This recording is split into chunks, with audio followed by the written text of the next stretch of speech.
محترم یو حدیث ته عبدالله ابن عمر رضی الله تعالی عنہ نقل شوی دی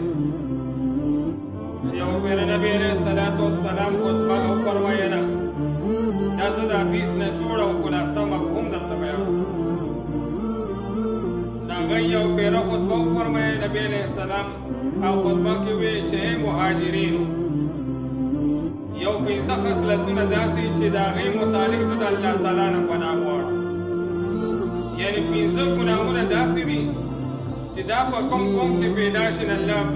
پنځه قسمه سزاګانې او پریشانۍ غمونه تکلیفونه په الله تعالی نازلې هغه پرې راولي دا پنځو کې اولنی یو دا دی چې کوم قوم کې بې حیایي هغه خوره شي د هغوی باندې به الله طاعون او د وبا مرض او دریم نمبر داسې بیماری به پې الله تعالی مسلط کوي چې د هغوی پلان نیکه کې هغه بیماری نه وي داسې بیماری به هغوی باندې الله تعالی راولي چې کوم قوم کې بې حیایي هغه زیاته شي او خوره شي دویم نمبر کوم قوم کې چې ناف تول کې کمی راشي نو هغوی باندې به الله تعالی کارسالي راولي ګراني به پې الله تعالی راولي او دریم د باچاهانو د حاکمانو ظالمان به پې الله تعالی هغوی مسلط کوي چې هغوی به ظالمان داسې باچاهان به پې الله تعالی راولي مسلط کوي نو لهذا دا درې بیمارۍ درېمه نمبر بیماري او هغه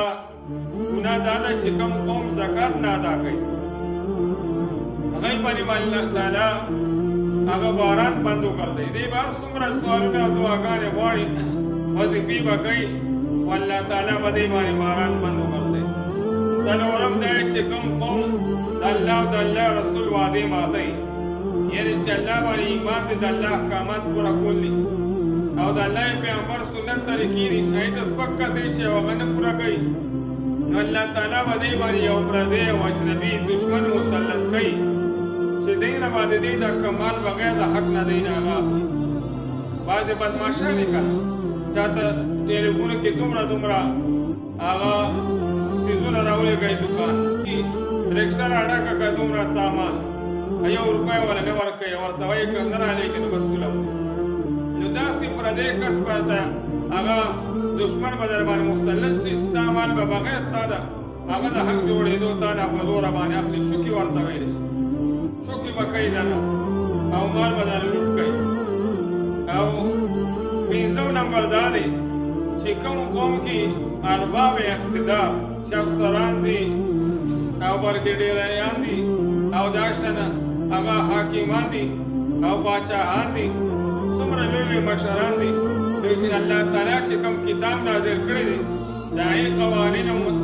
باندې دی فیصله نه کوي چې کوم احکام الله نازل کړي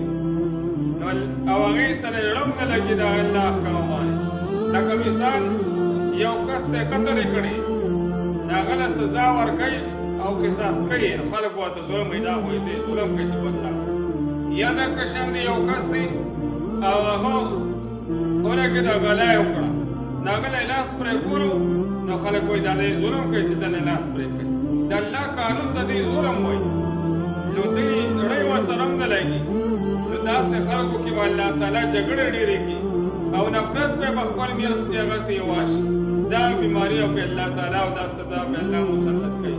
نو دا پنځه قسمه عزیزانو خصلتونه شو او سزاګانې چې کوم پنځه هغه نیک کارونه دی پرېږدي نو الله پنځه قسمه سزاګانې الله دې باندې دنیا کې مسلط کوي د آخرت هغه جدا ده الله تعالی موږ د دې ګناهونو نه بچ وګرځوي او صحیح د اسلام مطابق زندګي